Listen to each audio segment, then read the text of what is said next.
여러분, 우리 마지막 주일을 맞이했습니다. 아쉽다. 또 속상하다. 아유, 너무 힘들었어. 이런 감상에만 젖을 수는 없어요. 왜냐하면 며칠 후에는 우리가 새로운 또 한 해를 맞이하게 될 텐데, 감상에만 젖고 후회하고 아쉬워하기만은 이제 이 새해가 만만치가 않을 거란 말이에요. 이미 경제나 정치, 사회 지표들을 다 보시고 아시죠. 이게 이제 1월 1일 날 신문에 보면, 요즘 종이 신문 보는 분이 많지 않으시지만 이제 새해가 밝았다, 빨간 동해 바다에 해가 뜨는 그런 사진들이 일면에 나오고, 또 시인들의 시가, 신년시가 소개되기도 하고, 그리고 신문을 열어보시면 각계각층의 어른들, 어린아이들까지 각계각층의 사람들이 새해의 소원들을 이렇게 발표하기도 하죠. 여러분, 그러나 분명한 것은, 우리 잘 알지 못하지만, 확실하지 않지만, 그래도 2026년에는 조용할 것이다, 때로는 혼란이 있을 것이다. 여쭤보는 건데요, 아주 평안하게 지나갈 것이다, 아니면은 파도가 칠 것이다? 아마 그럴 것 같아요. 누구든지 아프지 않고, 누구든지 편안하고, 누구든지 잔잔하게 이렇게 지나고 싶은 소망들이 있으시겠지만, 우리 앞에 오는 현실은 그렇게 만만치도 녹록치도 않을 거란 말이에요. 자, 그렇다면 성도된 우리는 어떻게 새해를 준비할 것인가? 이 전신갑주, 오늘 소개하는 것인데, 이게 필요하다는 거예요. 이 성경이 쓰여진 에베소 교회는 그 당시는 로마가 정복하고 로마가 주둔하고 있는 로마의 도시였습니다. 그러니까 도시 곳곳에 로마 군인들이 보이는 것입니다. 그러면 이 사람들이 휴가 복장으로, 아니면 그냥 평상복으로 지나는가? 절대로 그렇지 않습니다. 로마 군인들은 법정에도, 그리고 광장에도 지키고, 그리고 큰 경기장 입구에도 로마 군인들이 보초를 쓰고 있단 말이에요. 그런데 이 사람들은 소위 완전 무장을 하는 거예요. 그게 바로 전신갑주예요. 그러니까 바울이 이 편지를 쓸 때 에베소 교인들이나 이 편지를 나눠 읽는 그 당시 크리스찬들은 전신갑주 그러면 로마 병정들을 다들 머릿속에 예상하고 있는 거예요. 저 사람들이 머리는 어떻고, 손에는 무엇을 들고 있고, 옷은 어떤 옷을 입었고, 허리에는 띠를 뭘 띠었고, 신발은 어떤 신발을 신었는지 다 알고 있는 거예요. 그래도 오늘날에도 로마 시대는 아니지만 우리에게도 전신갑주가 필요해요. 왜냐하면 말씀드렸잖아요. 2026년에 우리 앞에 오는 수많은 도전이나 고난이나 어려움을 이겨내려면, 막아내려면 어쩔 수 없어요. 자, 그래서 첫 번째, 이 전신갑주 가운데 제일 먼저 등장하는 것이 있어요. 그게 뭐냐면 바로 진리의 허리띠라고 소개하고 있어요. 허리띠. 여러분, 역도 경기를 혹시 올림픽이나 아시안 게임 같은 데 보신 적 있죠? 역도 선수들은 최대한 힘을 끌어올려서 역기를 들어야 되기 때문에 허리에 띠를 아주 꽉 맵니다. 배가 쑥 들어가도록 아주 가죽띠를, 그것도 굵은 띠를 꽉 맵니다. 그러니까 이 사람들이 경기 딱 역기를 내려놓고 바벨 내려놓고 나서 어떻게 합니까? 뒤돌아서면 먼저 허리띠부터 풀읍니다. 그만큼 이제 아주 단단하게 묶었기 때문에 그런 거죠. 근데 왜 그렇게 단단하게 묶습니까? 힘을 내기 위해서입니다. 성도 여러분, 우리에게도 허리띠를 메어야 합니다. 그런데 그것은 가죽 허리띠가 아니라, 비닐로 만든 허리띠가 아니라, 오늘 성경은 뭐라고 말하던가요? 진리의 허리띠. 저 여러 차례 말씀드렸잖아요. 이 마지막 때를 특별히 우리가 지나고 있을 때에 필요한 것이 무엇이냐. 다른 것도 물론 필요하지만 저는 분별력이라고 봅니다. 분별력. 나쁜 거, 좋은 거, 틀린 거, 옳은 거, 따라갈 거, 거절할 거. 이 분별력이 있어야 합니다. 그런데 이 분별력은 내 경험에서 나오는 것이 아니에요. 배운다고 지식에서 얻어지는 것 한계가 있어요. 이건 진리, 하나님이 주시는 진리로만이 분별력을 가질 수가 있어요. 이 마지막 때에 진리의 허리띠를 굳게 매시기 바랍니다. 청년 세대들이 특히 저는 그랬으면 좋겠어요. 세상이 복잡하잖아요. 진로가 불투명하잖아요. AI가 요즘에 유명하지 않습니까? 나라에서도 AI를 많이 강조하고 있어요. 그런데 어떻게 보면 이것이 양날의 검이란 말이에요. 때로 우리 인생에 필요하기도 하지만 이것 때문에 이 일자리를 잃는 이들도 꽤 될 거라고요. 그리고 여러분, 이 젊은 세대들이 지금 앞날에 대한 기대가 갖기가 어려워졌습니다. 점점 그렇죠. 그러다 보니까 엉뚱한 계획, 엉뚱한 생각, 엉뚱한 길을 찾아갈 때가 많습니다.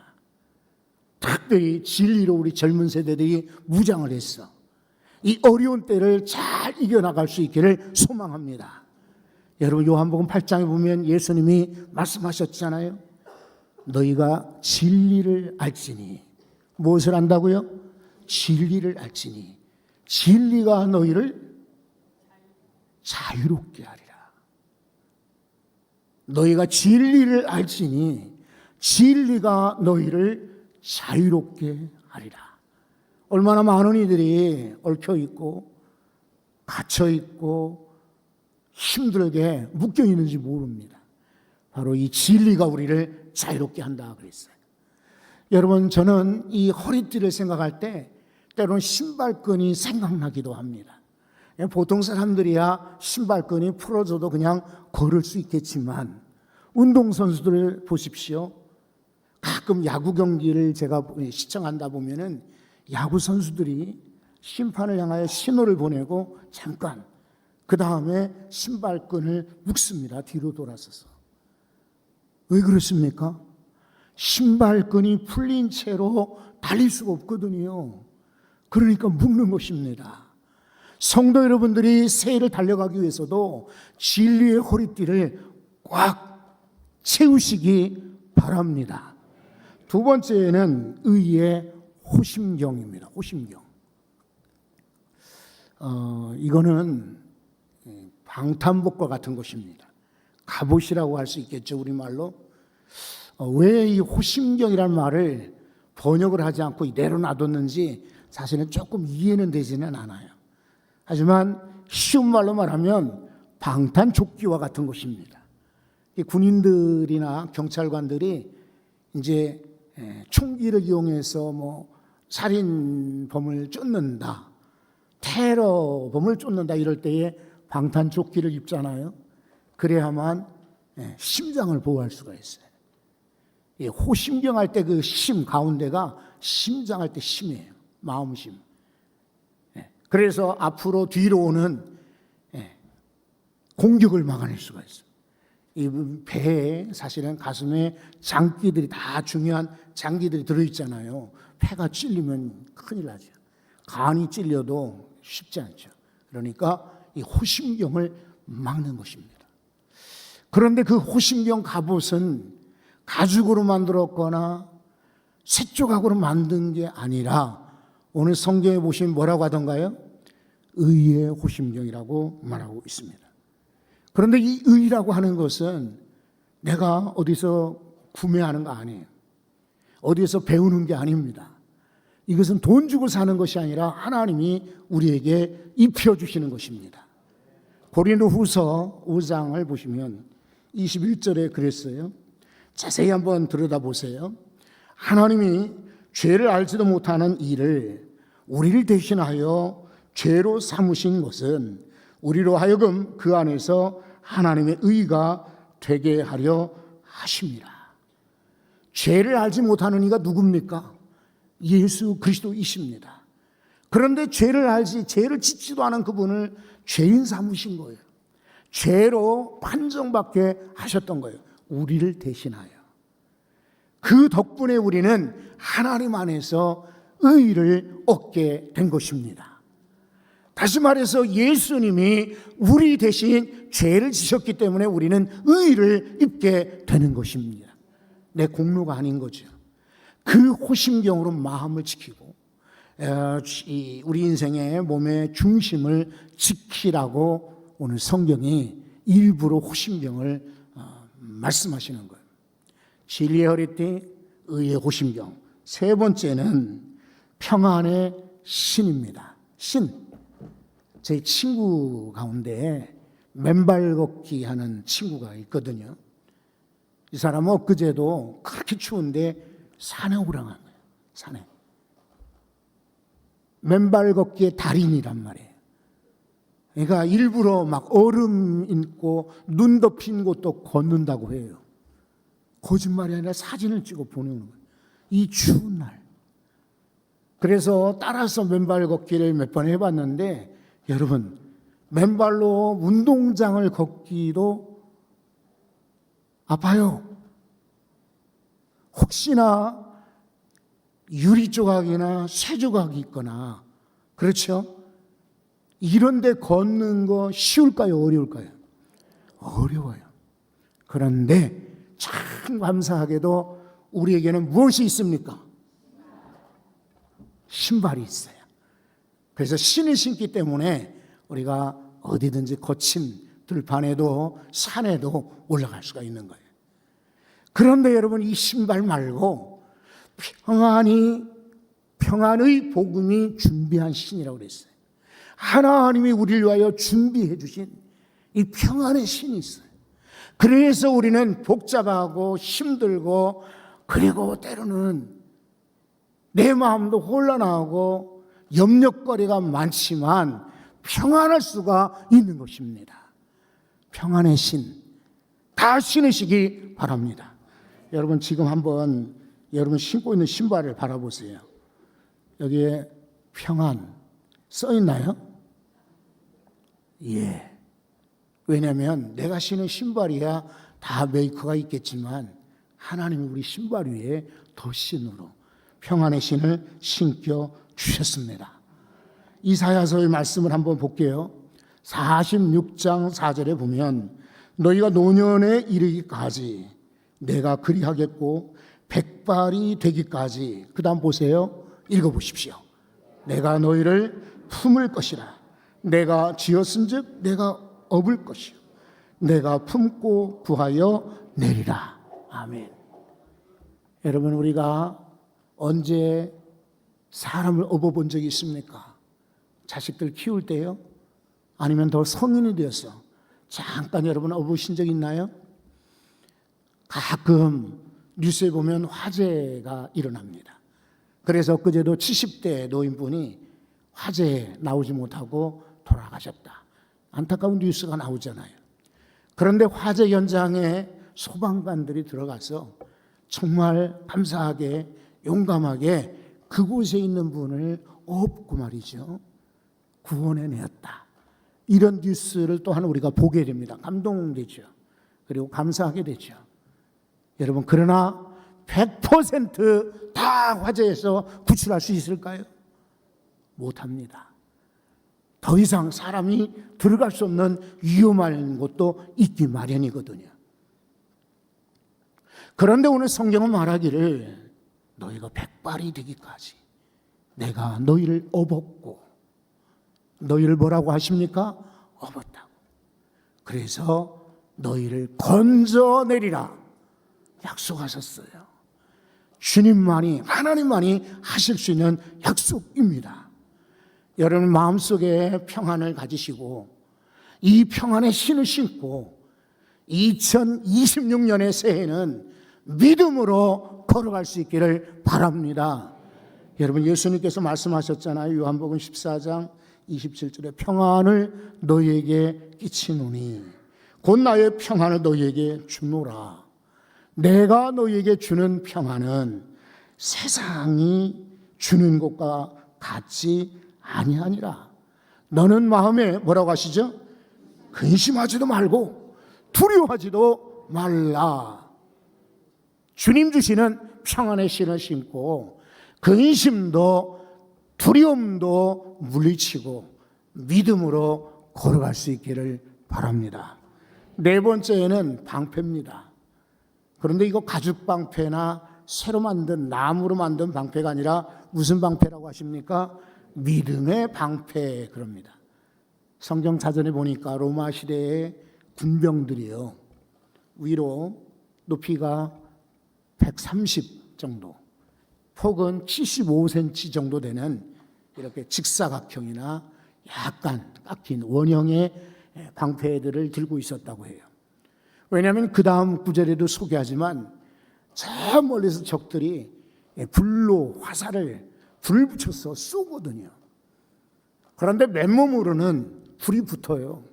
방패가 있어야 막아낼 수가 있는 것입니다. 말씀드렸지만 새해에도 수많은 공격들이 우리를 공격할 거예요.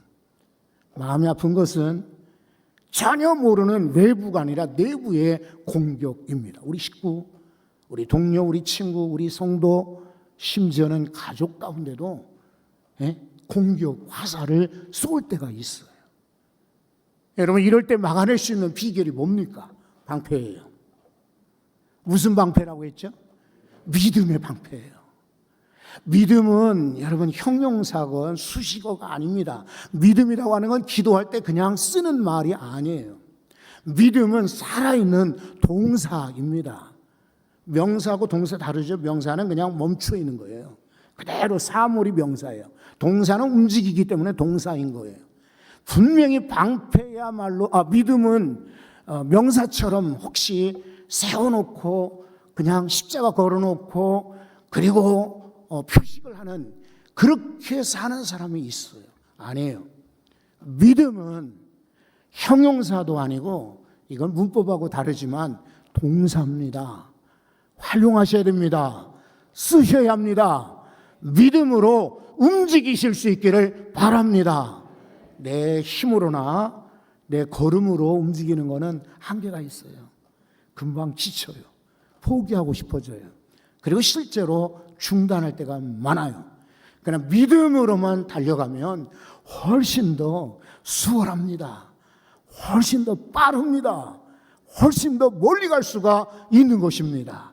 믿음의 방패로 적들의 사탄의 공격들을 막아낼 수 있기를 바랍니다. 여러분 이제 중요한 것 중에 하나가 다섯 번째는 투구, 구원의 투구라고 했어요. 여러분들이 배달하는 분들을 가끔 보실 거예요. 마을을 이렇게 지나가시거나 아니면 아파트의 입구에서 엘리베이터 안에서 이렇게 배달하는 분들 보시죠? 음식 같은 거. 그런데 그 오토바이 배달하는 분들이 머리에는 무엇을 썼습니까? 뭘 썼습니까? 헬멧을 씁니다. 헬멧을 안 쓰고 오토바이를 탄다? 이건 자살행위입니다. 그래서 꼭 벌금을 경찰에 적발될까 염려가 돼 쓰는 게 아니라 자기 머리를 지키기 위해서 헬멧을 쓰는 겁니다. 그런데 여러분 몸에는 그렇게 무거운 그런 갑옷 같은 거 입지를 않는데 머리는 왜 이렇게 두터운 헬멧을 쓸까요? 머리가 강합니까? 약합니까? 약하죠. 머리가 중요합니까? 덜 중요합니까? 매우 중요하죠. 그리고 머리를 지키기 위해서 헬멧을 쓰는 겁니다. 우리 가운데 어찌다 보면 팔을 부러뜨리는 분들이 계십니다. 그래서 수술을 하고 이렇게 붕대를 감거나 깁스를 하고 교회에 오십니다. 근데 냉정하게 들릴지 모르지만 그런 분들 얼마 후에는 손이 또 자유로워집니다. 붕대도 풀고 깁스 풀고 언제 다쳤느냐 하는 식으로 옵니다. 다리를 다친 분들이 계시죠. 그래서 휠체어를 이용하거나 아니면 목발을 짚고 교회에 오십니다.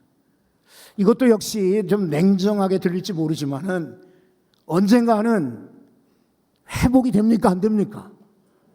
아니, 어렸을 때 다리 다쳤는데 지금까지, 이게 소아마비 걸린 것도 뭐 큰 중상을 입은 것도 다리를 절단한 것도 아닌데 목발을 짚는 분이 계시는가요? 그렇지 않죠?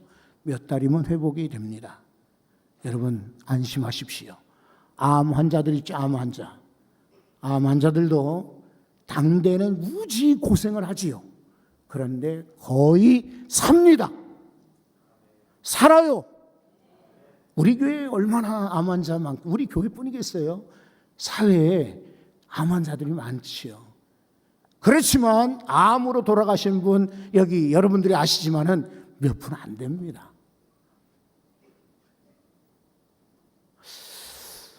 여러분, 그래서 중요한 것은 손을 다쳤다, 다리를 다쳤다, 더 심하게 암에 걸렸다.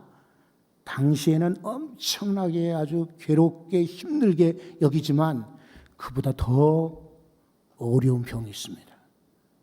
생각의 병이에요. 무슨 병이에요? 이게 머릿속에 떠나지 않는 거예요. 괴로운 거예요. 속상한 거예요. 우울한 거예요. 두려운 병이에요.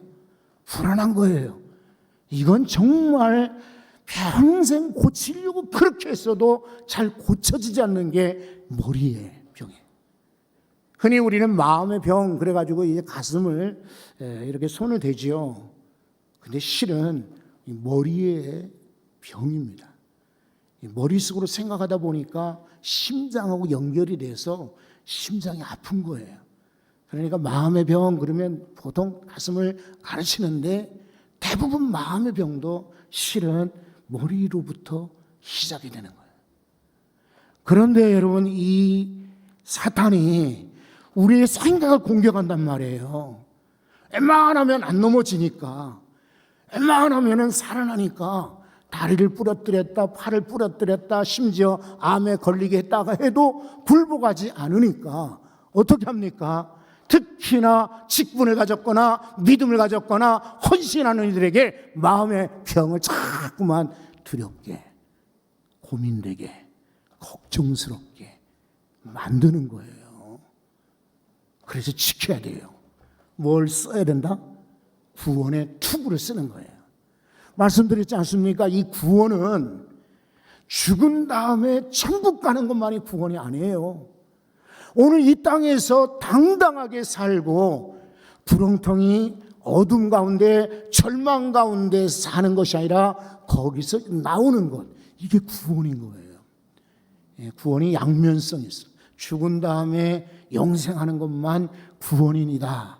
어리석은 거예요. 오늘 이 땅에서도 여러분 구원 되셔야 합니다.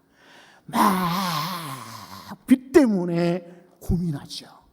사람 때문에 걱정하지요. 그리고 이런저런 질병 때문에 고민하지요.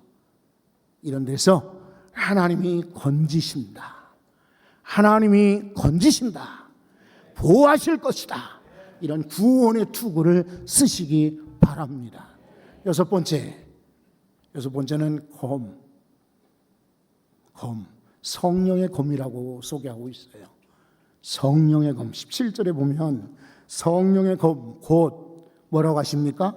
하나님의 말씀. 마지막 때는 이 검이 필요해요. 말씀. 예수님도 사탄 앞에 공격받을 때에 말씀으로 물리치셨잖아요. 귀신들이 다가왔을 때 말씀으로 고치셨잖아요. 교회에서 지금 성경 읽기를 강조하고 성경 공부를 강조하고 성경을 자꾸만 암송하게 하죠. 이거 따라오셔야 됩니다.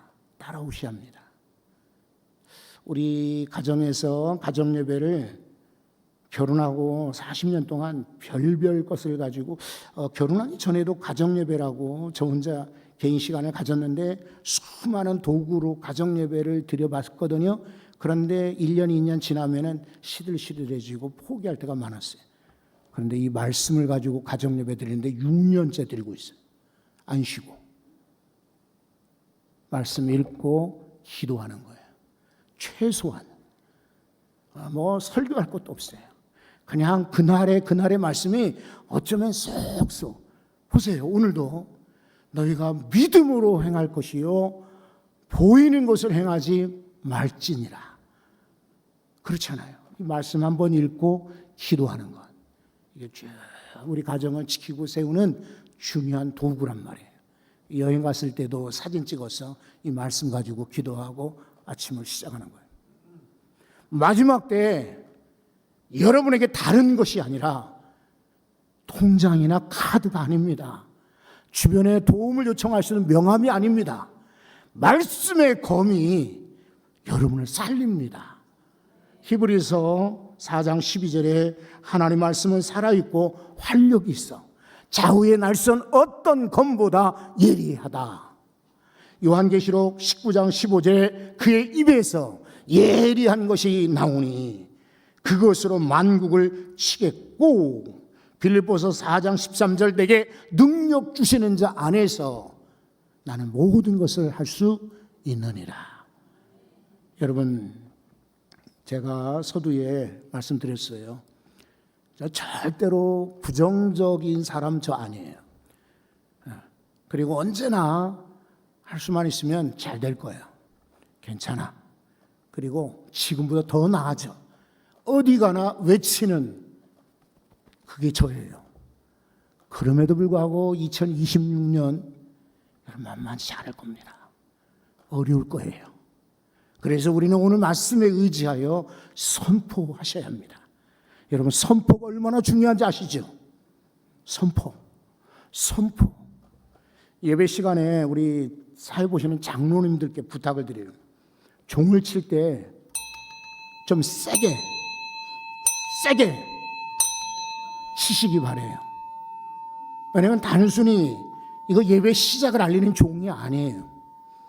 이 종을 침으로부터 지금까지 우리가 집에서, 동네에서, 지역에서, 회사에서 가졌던 모든 고민거리, 근심거리 이제 떠나가고, 또 사탄이 주는 공격, 많은 방해 다 물리치고 땡 치면서 이 시간부터는 성령께서 우리 예배를 주관하시도록, 이게 선포하는 행위예요. 그러니까 조심스러운 분들은 이러지 말고 세게, 부러지지 않아요. 그냥 굉장히 견고하거든. 부러지면 또 사다 놓을 분이 계셔요. 걱정하지 말고 크게 누르시기 바래요. 이 시간에 모두 다 같이 일어나 보세요. 선포. 여러분 2026년 모든 장애물과 고난과 폭풍을 뚫고 전진하기 위해서 다 같이 외칩시다. 뭐 조용히 이렇게 읽을 것이 아니라 외치셔야 돼요.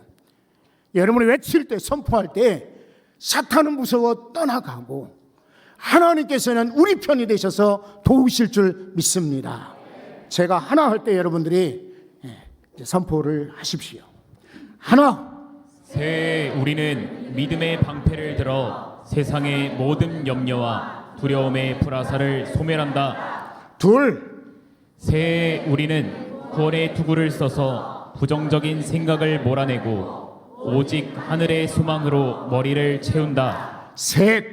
새해 우리는 성령의 검, 곧 하나님의 말씀으로 세상의 장벽을 무너뜨리고 승리를 선포한다. 우리 다 같이 외칩니다.